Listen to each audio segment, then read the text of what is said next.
Throughout the ages, architects and engineers have designed and built the great structures that have made our world and withstood the test of time.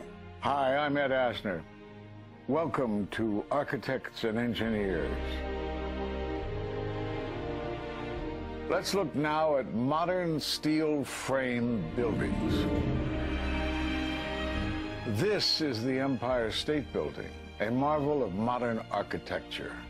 It was built to last.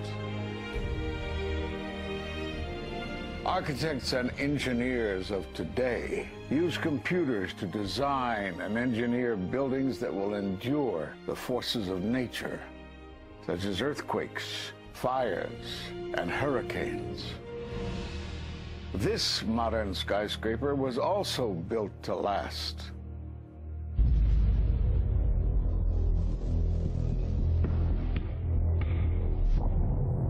We've seen buildings completely destroyed like this before, but only when done intentionally. Danny Jowenko is the expert on this in Europe. What did he say? Dit is controlled demolition. Zeker weten. Zeker weten. Er is nagesprongen. Dit is in opdracht gebeurd. Dit heeft een team gedaan van experts. Let's compare. Explosives are used to demolish buildings like this in just seconds. Okay, so it's a controlled demolition. What's the problem with that? Well, it happened on the afternoon of 9/11 at the World Trade Center. Let's just think about this. Controlled demolitions cannot be engineered and rigged in a day. It takes months. And therefore, this event must have been planned in advance. You hear that? Keep your eye on that building. It'll be coming down. The building is about to blow up. Moving back. We are walking back. There's a building about to blow up. Did they actually use the word brought down, and who was it that was telling you this? In the fire department, and they did use the word, we're going to have to bring it down. And these people heard explosions. We heard this sound that sounded like a clap of thunder. It looked like there was a shock wave ripping through the building, and the windows all busted out. About a second later, the bottom floor caves out. The building followed after that. He takes his hand off, and you hear 3, 2, 1, and it was boom, boom, boom, boom, boom. And these reporters recognized it as a controlled demolition. And I turned in time to see what looked like a skyscraper implosion. It looked like it had been done by a demolition crew. The whole thing just collapsing down on itself. For the third time today, it's reminiscent of those pictures we've all seen too much on television before, when a building was deliberately destroyed by well-placed dynamite to knock it down. It was almost as if it were a planned implosion. It just pancaked. So what's the problem if this was a planned demolition? Well, we are told by government agencies that this building came down as a result of normal office fires. The National Institute of Standards and Technology produced their final report in 2008. World Trade Center 7 collapsed because of fires fueled by office furnishings. It did not collapse from explosives or from fuel oil fires. But what do you think brought down the building? And what caught my eye is more than 1,300 architects and engineers examine the evidence about Building 7's collapse and disagree with the official report issued by the National Institute of Standards and Technology. I certainly am much more open-minded about it than I was, and it is because of the involvement of the 9/11 families and all these engineers and architects. You are about to hear from architect of 23 years, Richard Gage, AIA, member of the American Institute of Architects and founder of Architects and Engineers for 9/11 Truth. Now there are more than 1,500 architects and engineers who say that it could not have been brought down by office fires. They are backed by 9/11 family members who are calling for an independent, unbiased investigation.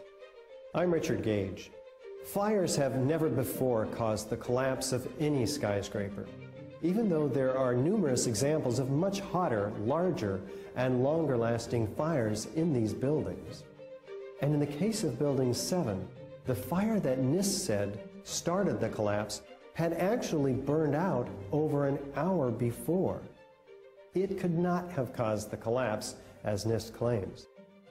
Yet this 47-story, modern steel-framed skyscraper, which was not hit by an airplane, collapses mostly into its own footprint like a house of cards, as fast as a bowling ball falling off the side of the building, in just under 7 seconds. Listen to the experts. Building number 7 descended in free fall for the first 100 feet, which means that there was absolutely no resistance to the descent whatsoever. NIST has admitted it went into free fall for 8 stories. And going from motionless to free fall instantly, that's a bothersome part of the puzzle because NIST never explained it. We've got a building that came down in its own footprint, so all of the columns really needed to be severed at the same time in order for that structure to fall the way that we saw. The symmetry is the smoking gun. The whole building completely comes down in one continuous motion. There couldn't have been any structural resistance. According to NIST, the failure occurred at column 79 on level 12. They're talking about a single columnar collapse or failure that resulted in a total collapse of the building. It is possible that you could have a local failure as a result of a connection failing. But the likelihood of that failure dragging the entire building in such a fashion that all the columns would fail at the same time is an impossibility. Impossibility? Yes. What I saw, it was a classic implosion. The center of the core, the penthouse area, starts to move first, and then the building follows along with it. I'd like to know why NIST excluded the document from FEMA in Appendix C that documented the evidence of melting steel. Why is this forensic evidence not being included in the report? In an office fire, you cannot generate enough heat to melt steel. And yet we have evidence of molten iron. R.J. Lee Company, USGS, and Dr. Stephen Jones's work, all 3 separately found these microspheres. In the dust, we found what we characterize as unreacted thermitic material in the shape of some very tiny red-gray chips, which have different properties, and in the reaction they produce molten iron, which is the prime indication of a thermitic reaction. And such a reaction can be used to destroy steel structures.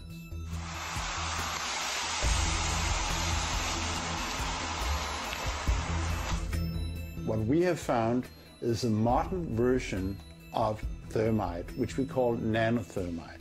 There were these iron microspheres present in all of the dust samples that needed to have been formed in extremely high temperatures. I've independently seen thermitic activity within 2 separate independent samples of World Trade Center dust. My contention, based on finding thermite residue in the dust, is that it happened before. It didn't happen after in the fires that ensued in the rubble pile afterwards. All the characteristics of the microspheres tell me that thermite was involved in melting those steel beams. So thermite, if it was present at the World Trade Center and created this molten metal that so many witnesses and photographic evidence shows, would also explain the fact that the fires could not be put out at Ground Zero. The only thing that is consistent with all of the evidence that we have that could cause such a thing is the use of thermite to cut through the steel. You'd get down below and you'd see molten steel running down the channel rails. Like you're in a foundry. Yeah. Like lava. Like it was lava from a volcano. Well, the manual gets into thermite, and if it says if you have melted steel or concrete, which we had on 9/11. We should test for it. It's this fused element of steel, molten steel and concrete and all of these things all fused by the heat into one single element. We're asking for an investigation that follows national standards. There's no excuse to not test for this. If terrorists used explosives in '93, why didn't we test for them? If all these witnesses heard explosions, why aren't we testing for them? NIST concedes that they found no evidence for explosives. So then we asked them, well, did you look? And they said, no, we did not look for explosives or residues of explosives. So the preconceived notion of NIST is that there's no evidence for explosives, and so there's no point in looking. That is the most unscientific thing that you can possibly think of, not to look because you don't expect to find evidence, and in fact the evidence is overwhelming. They state these conclusions for which there's virtually no evidence, and then they ignore conclusions that can be drawn from the evidence. The Freedom of Information Act request to NIST was denied, but the claim that releasing this data might jeopardize public safety. How could it possibly jeopardize public safety?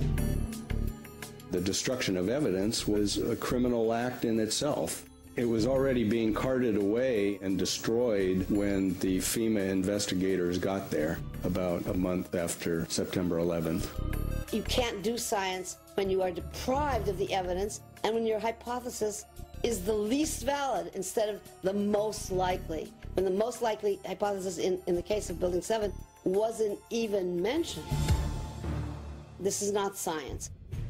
The scientific forensic evidence, ignored by NIST, but carefully reviewed by teams of technical professionals, corroborates the hypothesis of explosive controlled demolition. We've traveled to 21 foreign countries and 32 American cities, bringing this evidence to the attention of the public. And we're backed by 9/11 family members and other concerned citizens who are calling for an independent, unbiased investigation. I'm a family member trying to find out the answers to the murder of 3,000 plus people. The bottom line is that it needs to be investigated properly. Please look at architects and engineers. People all around the world, scientists all around the world are questioning this. And there's some deep, deep explaining to do. It took some kind of consciousness raising on my part before I was willing to look at the possibilities. And really, you need to go where the evidence leads. As an engineer, I have 3 degrees in engineering. I signed that petition for architects and engineers for 9/11 Truth some time ago because the American people absolutely need the truth of 9/11. Look at the evidence. In fact, I'll say this very categorically. Any reasonable person who looks at the evidence that's been brought forward has got to come away with the feeling that something has to be done, a real investigation has to be put forward. We will never heal. This country will never, ever, ever forget that day. We have to demand a new investigation. I want justice here. The country owns this. We were all victims. You all should want answers. It's not just ours, not just mine. We all lost something that day. It's distressing for everyone to come to terms with this evidence, but we must pursue the truth wherever it leads. Look at the evidence and decide for yourself.